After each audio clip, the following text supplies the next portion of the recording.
E aí galera, tudo bem com vocês?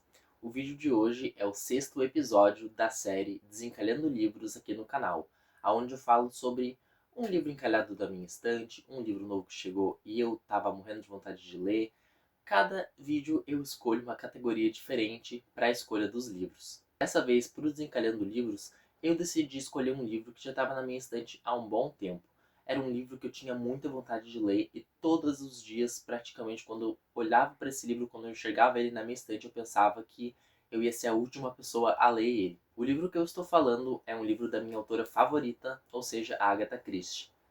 E não sobrou nenhum, publicado pela editora Globo Livros. Mas então eu não quero me alongar muito e já vou pedir para você deixar o seu like, se inscrever no canal e ativar o sininho da notificação para não perder nenhum vídeo novo. Você sabe que no Desencalhando eu falo um pouquinho da introdução do livro, depois digo alguns spoilers ali que eu acho relevantes para a história e dou minha avaliação final. Então bora pro vídeo que eu tô morrendo de vontade de falar sobre e não sobrou nenhum.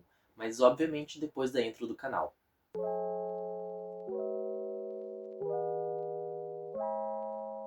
Estou de volta mais uma vez. E galera, hoje eu vou falar sobre o livro E Não Sobrou Nenhum de Agatha Christie, publicado pela editora Globo Livros. Esse é o sexto vídeo da nossa série Desencalhando Livros aqui do canal, cujo hoje eu falei um pouquinho na introdução do vídeo em praticamente todos os vídeos da série, né? Bom, eu tava com muita vontade de ler esse livro. Todo dia quando eu acordava de manhã, dava de cara na minha estante e eu via ele, eu pensava, cara, eu preciso ler esse livro.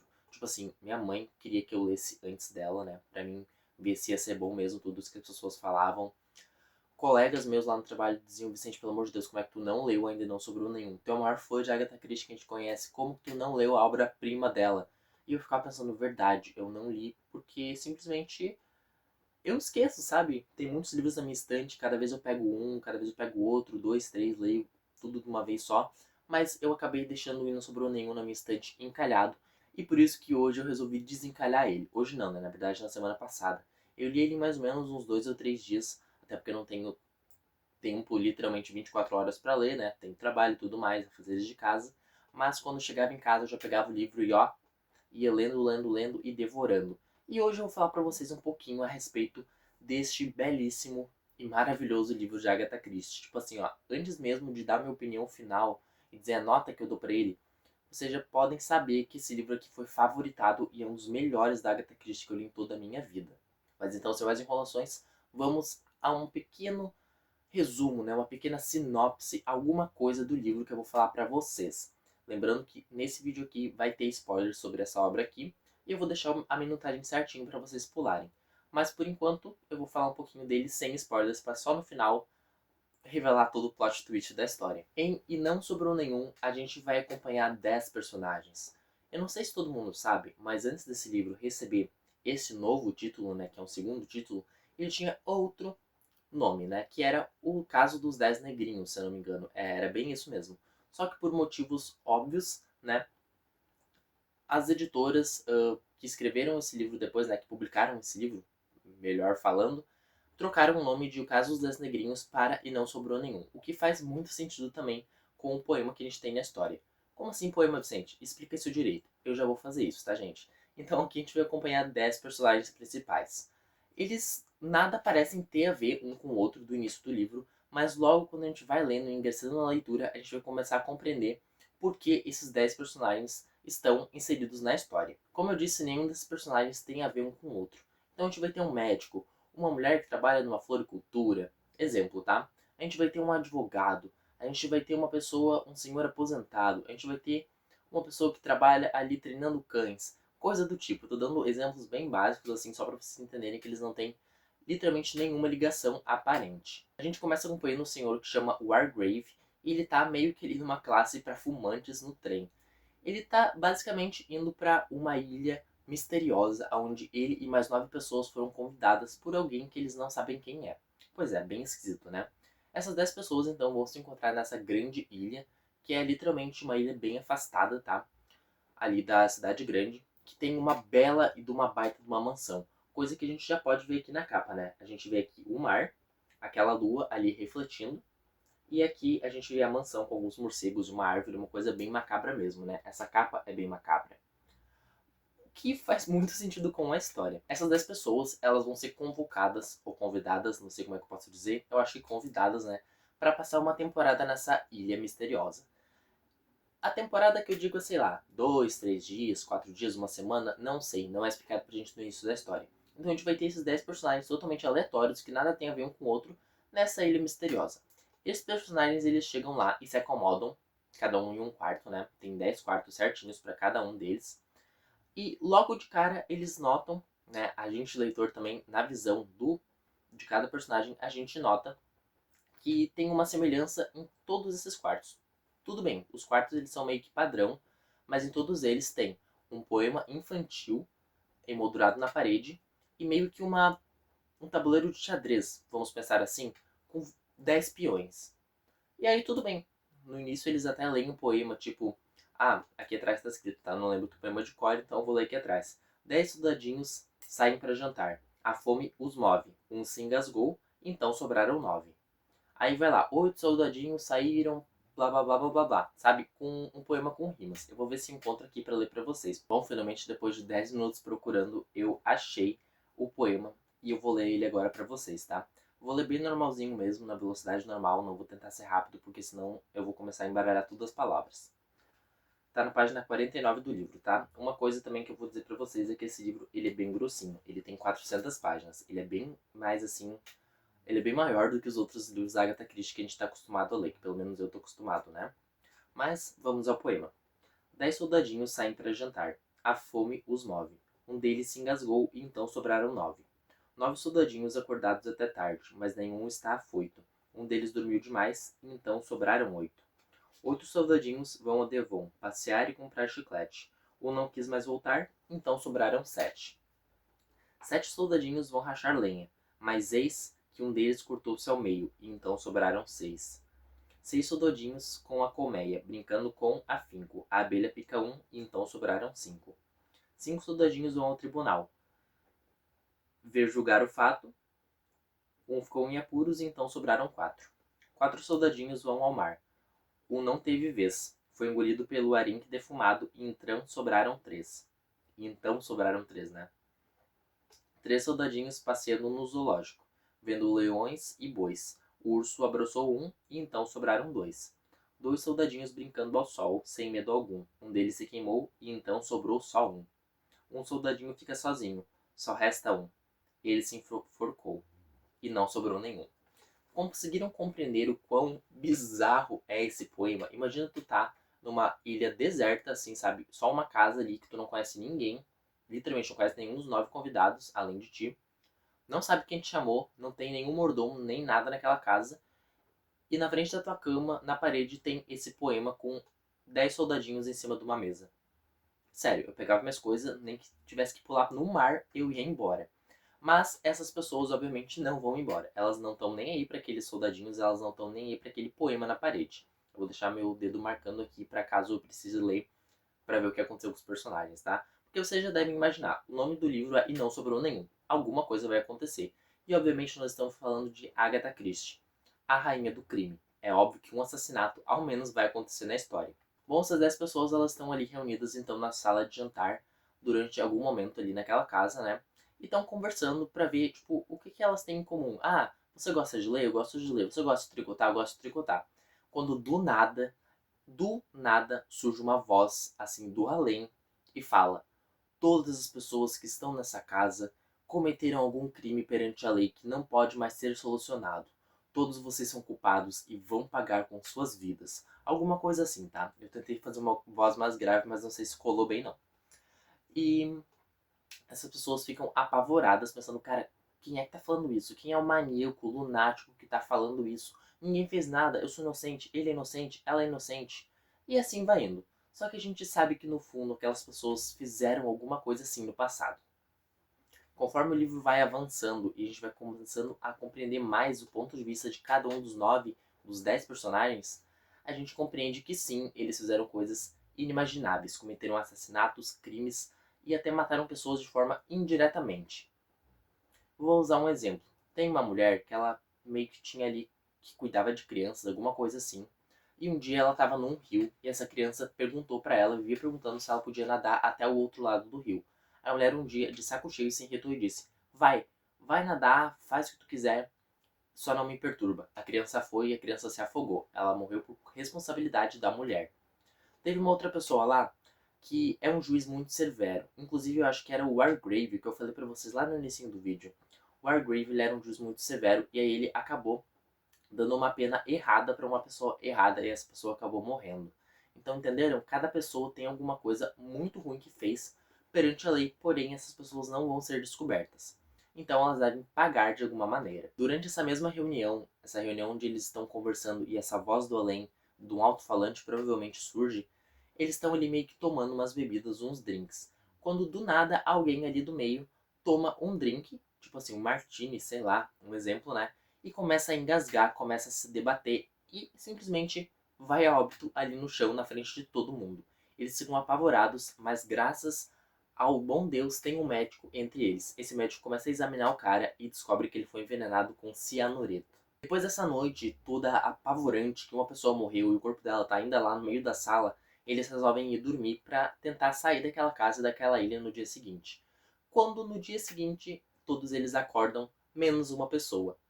E novamente, outra pessoa foi a óbito. Dessa vez foi envenenada com uma injeção letal. Assim como o poema diz, né, todos os soldadinhos foram dormir e então sobraram 8.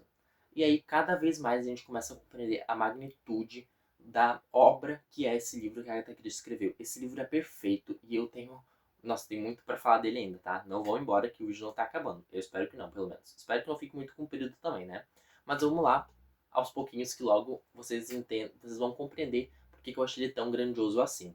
Conforme mais e mais páginas vão avançando e mais pessoas vão morrendo, um urso cai na cabeça de tal pessoa, uma abelha entra no quarto e pica uma pessoa que era alérgica à abelha, uma pessoa acaba caindo na correnteza, coisas assim acontecem, todo mundo vai morrendo, a gente começa a suspeitar de uma pessoa. Porque a Agatha, ela escreve esse livro numa forma maestral, numa forma triunfante, que ela vai contando os pensamentos, os pontos de vista, né, de cada um dos personagens na história. Então tem uma que está dizendo: oh meu Deus, eu vou ser condenada pelo crime que eu cometi há 50 anos atrás. Aí o cara vai lá e pensa: ninguém, como assim, se eu matei as únicas pessoas que sabiam do roubo que eu tinha cometido? E aí, em um desses pontos de vistas, a gente consegue perceber uma coisa. Gente, vocês não têm ideia, eu acho que eu mexi em uma pessoa inteligente demais pra ter percebido isso sozinho. Tipo assim, eu tava lá lendo o livro e daí do nada, até me enrolei agora, do nada tem a seguinte frase, tá? Eu não vou saber direito ao certo porque eu não faço marcação, mas eu vou tentar reproduzir um pouquinho pra vocês. Tenho que manter a calma, tá tudo dando certo. Ele deve ser o próximo. Literalmente assim, tá? Não exatamente com as mesmas palavras, mas tipo isso. Quando eu li aquilo, eu pensei, cara, ela botou o ponto de vista do assassino no meio da história pra deixar a gente intrigado.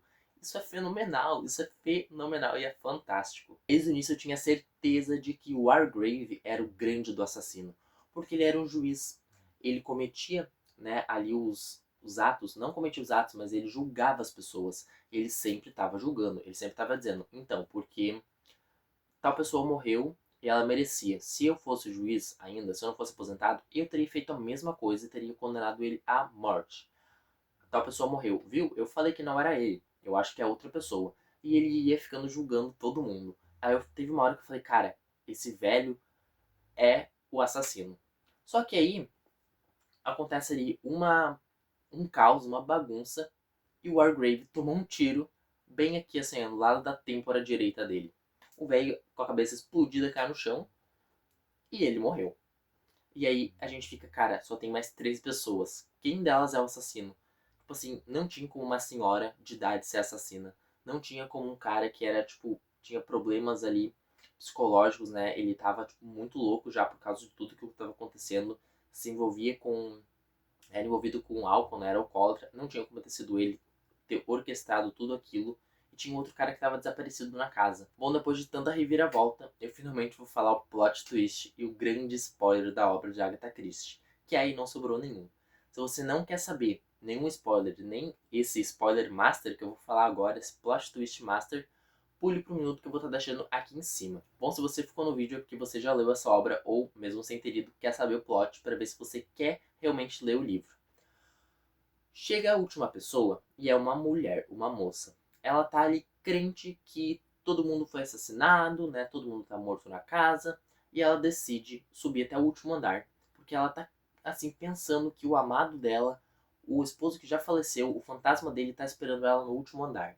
Ela sobe as escadas, passa pelos corpos, pelas poças de sangue, de tiros, pelo cara que foi esmagado por uma estátua de urso, e ela chega no último andar lá daquela grande casa misteriosa. Quando ela abre a porta do quarto dela, ela dá de cara com uma corda com um nó perfeitinho para caber bem no pescocinho dela. E logo na frente tem uma cadeira. Aí ela pensa, cara, é agora, sabe? Não tem o que eu fazer, eu vou ser culpada, eu vou ser julgada. Eu não sei se ela pensa isso, porque isso eu tomei da minha própria consciência, mas ela tá doidinha pra ir junto com o ex-marido dela que já faleceu. O que ela faz? Ela sobe na cadeira, põe a corda no pescoço e misteriosamente a cadeira é empurrada pro lado e ela quebra o pescocinho. A Scotland Yard é chamada pro local do crime. Todo mundo começa a investigar e eles descobrem todos os corpos. São 10 corpos ali, todos eles mutilados, todos destruídos. Tem um cara que foi afogado, tem uma mulher que foi picada por uma abelha, teve uma mulher que morreu dormindo, a senhora tá lá enforcada.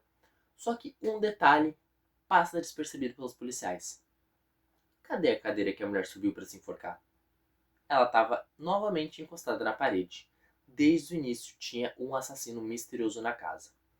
A investigação toda dos policiais não dá resultado nenhum, quando no final tem uma carta do assassino.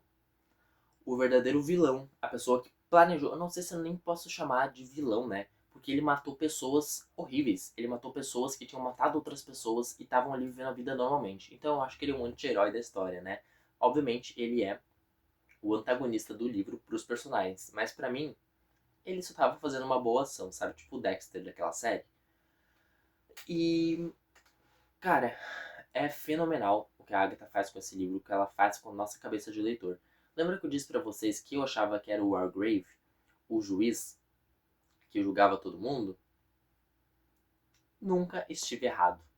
Obviamente, depois que ele morreu, eu comecei a suspeitar de outras pessoas. Era ele desde o início que tinha orquestrado, que tinha planejado, que tinha feito tudo.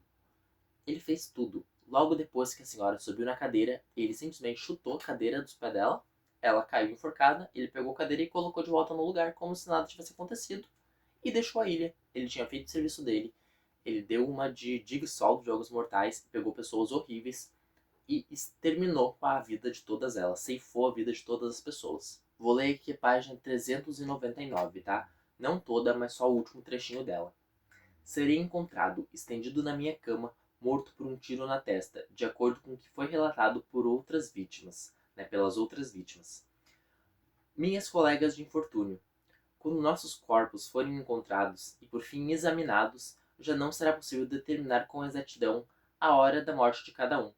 Quando o mar se acalmar, barcos e homens virão da terra firme. Encontrarão a Ilha do Soldado, 10 cadáveres e um problema insolúvel. Assinado Lawrence Wargrave. Esse cara, ele é um gênio, tá? Ele é um gênio. Eu falei que ele tinha pegado as malas dele e picado a mula. Não. Ele realmente, depois que cometeu o último crime, se suicidou em cima da cama, como os outros colegas dele tinham, né, visto o que tinha acontecido. Só que a primeira vez ele estava só fingindo. Era só para eles verem ele morto e pensarem, então ele finalmente morreu. Só que eu acho que o Wargrave, gente, ele já tinha essa culpa. Ele já tinha essa coisa na cabeça dele, tipo assim, ele fez um crime imperdoável, mesmo que tenha sido sem querer, e ele precisava dar um fim na própria vida. Só que, né, ele esperou ali, burlou a morte, matou todos os outros que faltavam, e por último, se estendeu na cama e ó, paft, na própria cabeça, né, se suicidou, deixou o corpo lá estendido e os policiais encontraram os 10 cadáveres. A nota final que eu dou pro livro, e não sobrou nenhum, é 5 estrelas com um coraçãozinho. Se eu pudesse, eu dava 1000 estrelas. Esse livro, ele é incrível, ele me fez, assim ó, ficar chocado. Simplesmente perfeito, e eu indico muito a leitura deste daqui, sim. Então é isso, gente, o vídeo vai ficando por aqui. Eu fiquei muito empolgado para gravar a resenha do Não Sobrou Nenhum. Mês que vem a gente vai ser já o mês 7, né? Julho, isso, o mês 7. Vai ser o 7º episódio do Desencalhando Livros. Meu Deus, eu lembro como se fosse ontem que eu estivesse gravando o primeiro episódio da série. Só vão ter 12 episódios, hein? Ano que vem vai ser uma série totalmente diferenciada, com um propósito diferente. talvez um tema diferente, variado, eu não sei, vamos pensar aí juntos, né? Mas quero agradecer a todos vocês, peço para deixarem seu like, vamos bater uma metinha de like nesse vídeo, vamos pensar assim, 5 likes? O que vocês acham? Deixem seu like então, se inscrevam no canal, ativem o sininho da notificação para não perder nenhum vídeo novo. Fiquem ligados no canal que logo mais vai sair um unboxing. Um unboxing que eu tô, assim ó, roendo as minhas unhas para conseguir me segurar. Porque eu tô muito ansioso para gravar o unboxing desse mês. Então fiquem ligados que logo mais, eu acho que agora eu já vou abrir os livros. Mas o unboxing vai sair daqui a algumas semanas, tá? Vocês vão ver bem depois, mas eu provavelmente vou fazer daqui a pouco. É isso então, gente. Muito obrigado por terem visto o vídeo até aqui. E até o próximo vídeo.